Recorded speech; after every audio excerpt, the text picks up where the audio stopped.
The internet feels permanent. It feels like something that has always existed and always will. Invisible, effortless, instant. You tap a screen and the world responds. Messages travel across oceans in milliseconds. Bank transfers, emergency calls, live maps, cloud servers, everything just works. But there was a day when that illusion cracked. A day when the internet did not break all at once, but began to quietly unravel, and almost no one noticed. It didn't start with a blackout. There were no flashing warnings on phone screens, no headlines, no panic. At first, it felt like nothing more than a minor glitch. In a data center on the east coast of the United States, just after sunrise, a network engineer noticed something unusual. A graph that should have been smooth, predictable, had developed a small, jagged spike. Traffic was rerouting itself in a way it wasn't supposed to. Not dramatically, just enough to feel wrong. He refreshed the screen. The spike remained. Somewhere else, across the Atlantic, another engineer noticed the same thing. Packets were taking longer paths. Routes that had been stable for years were suddenly shifting. Not failing, avoiding something. The internet was behaving like a nervous system reacting to pain. By mid-morning, email delays were being reported. Nothing dramatic, seconds, sometimes a minute. Most users blamed their Wi-Fi. Offices restarted routers. IT departments shrugged.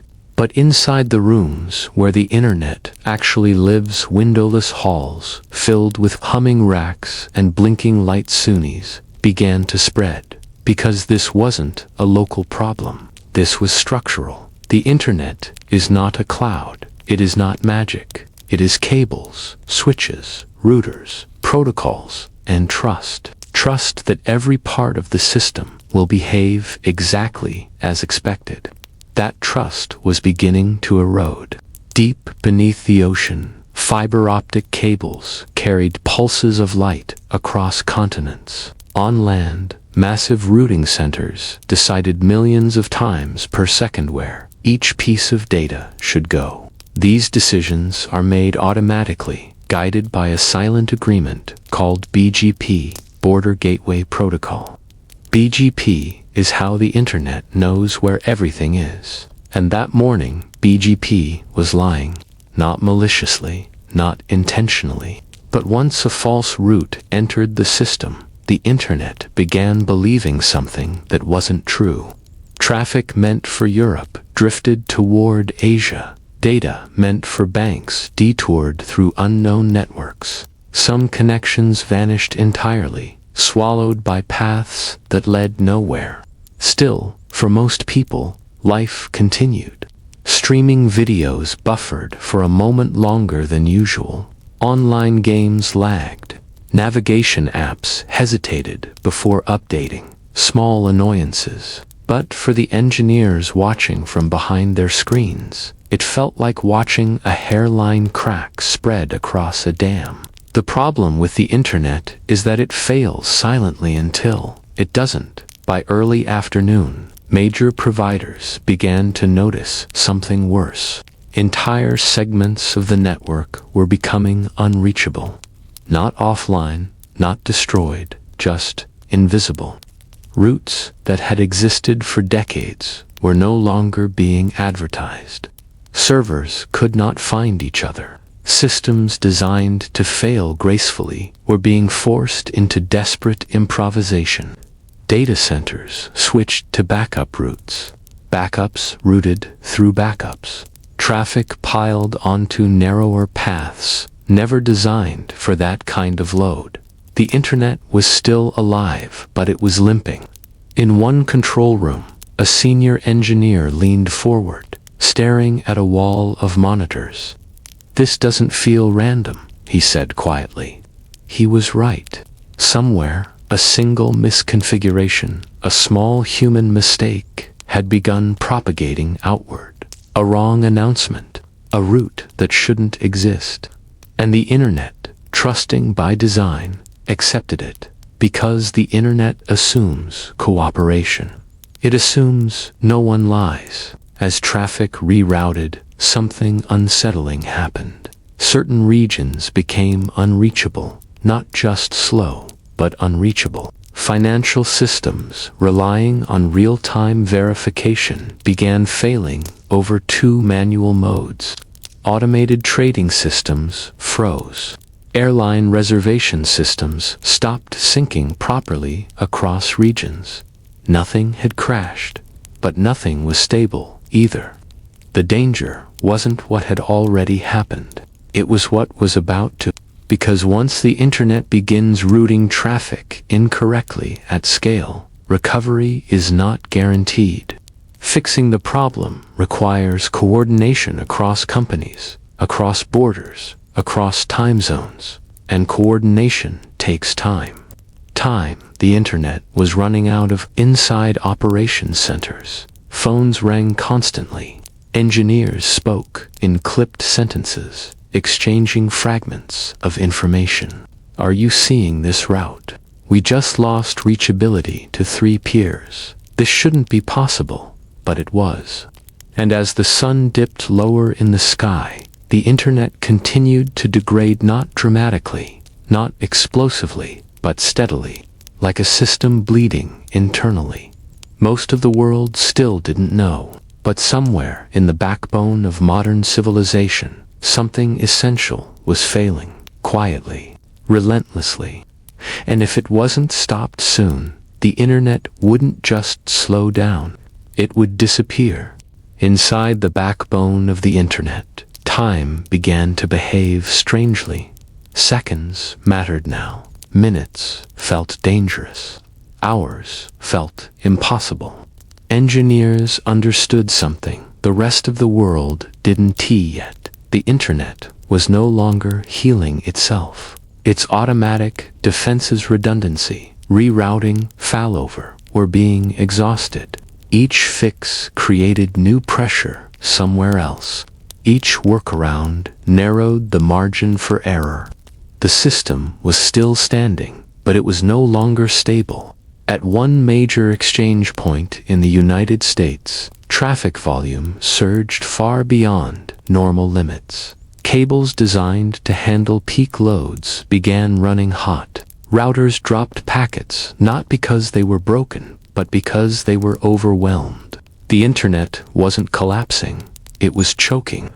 Across the Atlantic, a European provider noticed something deeply unsettling. Traffic that should never pass through their network was suddenly flooding in. Financial data, authentication requests, encrypted streams from systems that normally never touched their infrastructure.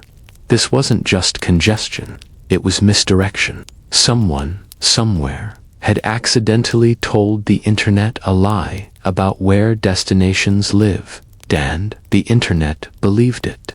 BGP, the protocol holding everything together, has no built-in truth detector. It doesn't verify, it doesn't question, it listens and repeats. And now the lie was spreading. One wrong route became 10, 10 became hundreds, hundreds became thousands. Entire regions of the internet began routing through paths that were slower, weaker, and never meant to carry that weight. Still, the public barely noticed. A few news websites loaded slowly. Some video calls dropped. Cloud-based tools hesitated. Most people blamed their connection, or the website, or bad luck.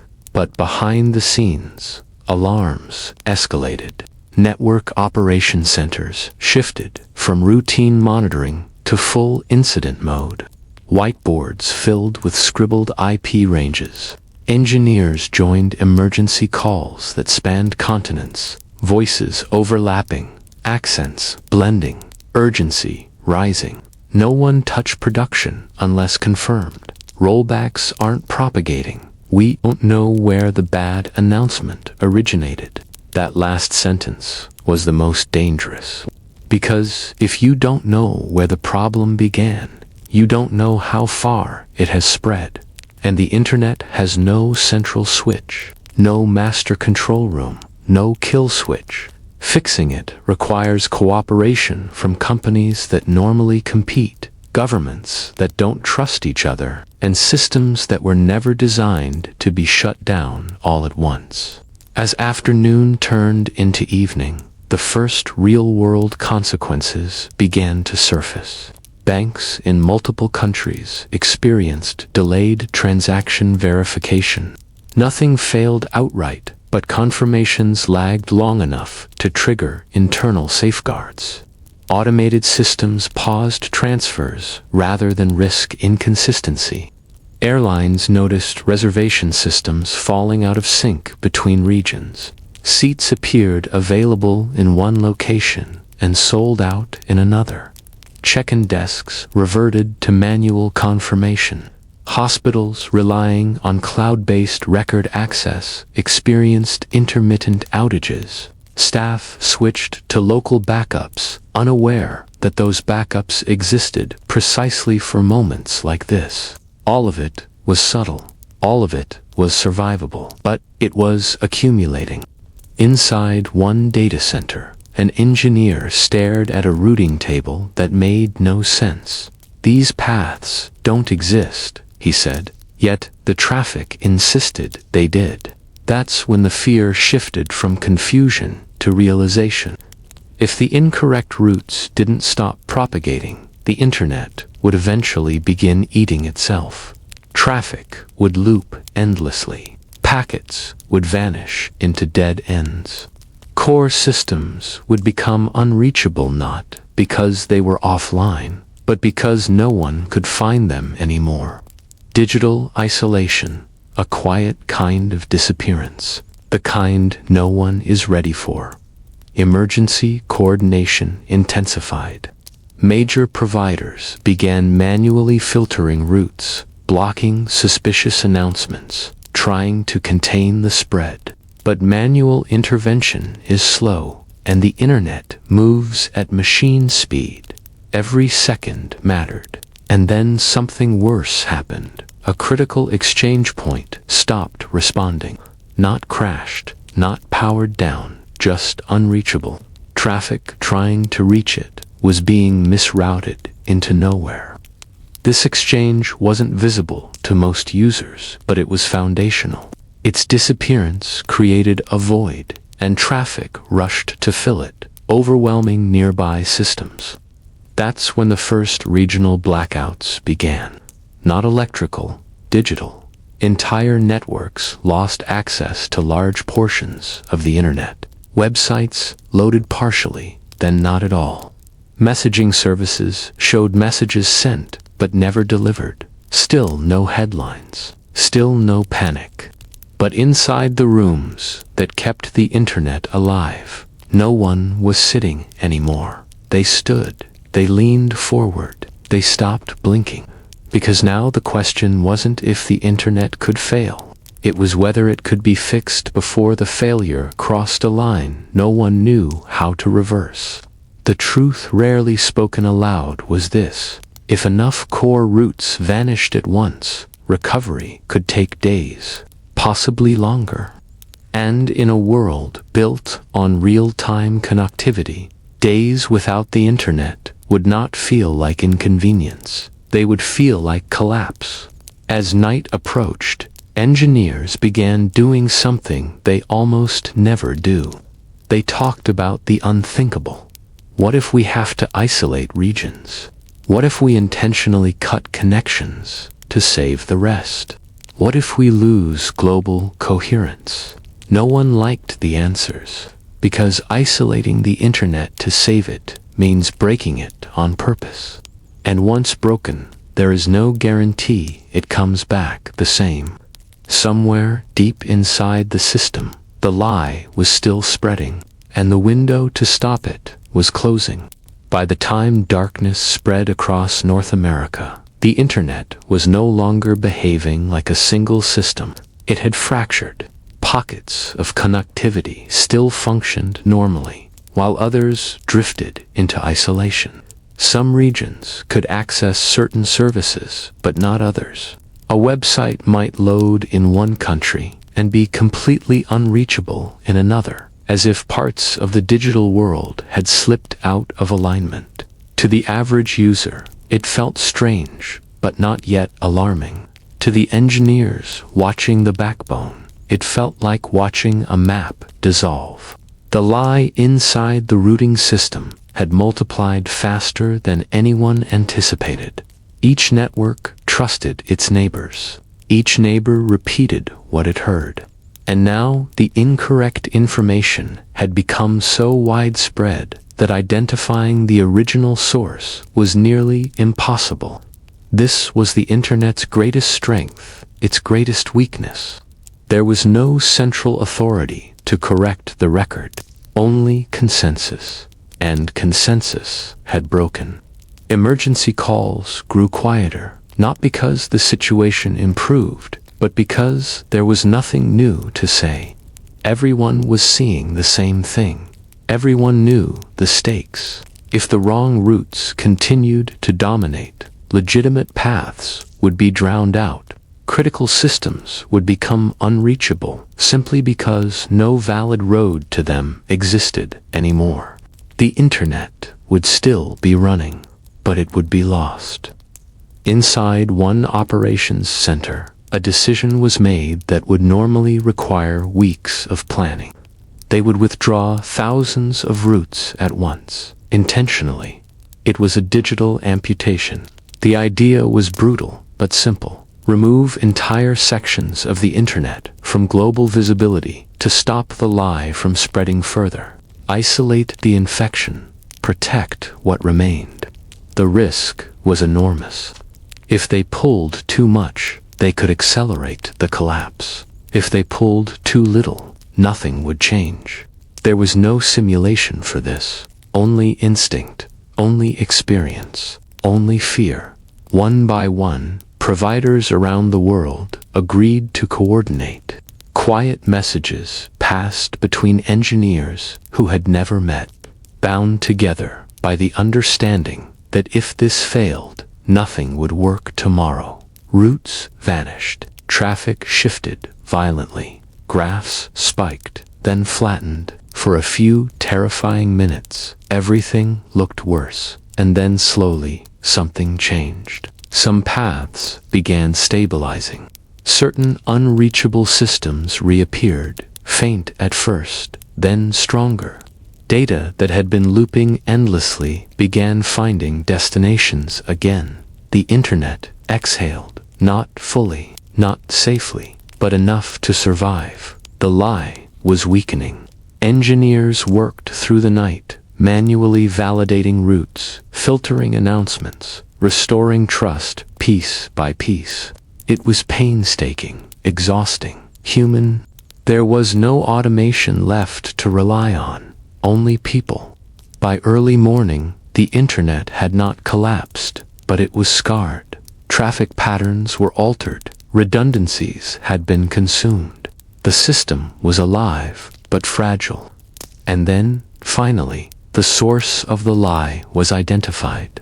A small configuration error, a routine update, a single mistaken announcement that told the internet it knew a better path. It didn't. One human arrow propagated at machine speed had nearly erased the digital world. The fix was simple. The consequences had not been. As dawn broke, connectivity stabilized across most regions. Services returned to normal. Systems resynchronized. The internet, from the outside, appeared unchanged. Most people never knew anything had happened. No alerts, no headlines, no memory. But the engineers knew. They had seen how close the system came to disappearing, not in fire or explosion, but in silence. They had learned something uncomfortable. The internet does not fail loudly, it fails quietly. And when it does, the damage isn't visible until it's everywhere. The crisis was over, but the lesson remained. The internet, the foundation of modern civilization, exists not because it is invincible, But because it is constantly protected by people you never see, fixing problems you never notice, preventing disasters that never make the news, that night they saved it. Next time, there may not be enough time. By the time most of the world woke up, the internet was already pretending nothing had happened. Websites loaded normally, messages sent instantly, videos streamed without buffering. From the outside, the system looked whole, but underneath, it was changed. Engineers logged out of emergency calls, one by one, not with relief, but with exhaustion. Some had been awake for more than 30 hours. Others hadn't left their chairs. Coffee cups lined desks like evidence of a battle no one would ever talk about. They knew something most people didn't. The internet had not survived because it was strong. It had survived because it was lucky. The wrong routes were withdrawn just in time. The coordination happened fast enough. The lie inside the system weakened before it reached a point of no return. But that point exists, and they had come dangerously close to it. In post-incident reviews, uncomfortable truths surfaced. There were no alarms designed to warn the public. No emergency broadcasts for digital collapse. No clear chain of authority if things had gone further. If recovery had failed, there was no plan for a world without the internet. Not for days, not for weeks. Hospitals would have reverted to paper. Banks would have frozen transactions. Supply chains would have stalled without real-time coordination. Emergency services would have lost mapping, dispatching, synchronization. Modern life is not prepared for silence. The internet is assumed, not protected. In quiet reports and closed-door meetings, the incident was described in cautious language: routing instability, transient reachability issues, limited service disruption, words designed to minimize. But inside those rooms, no one used those phrases. They said things like, "We almost lost global coherence. If one more core exchange went dark, recovery wasn't guaranteed." This could have taken days to unwind. Days.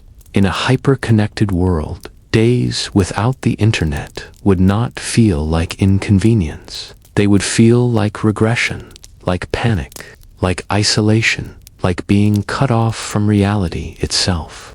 And yet, most people never noticed. That may be the most unsettling part.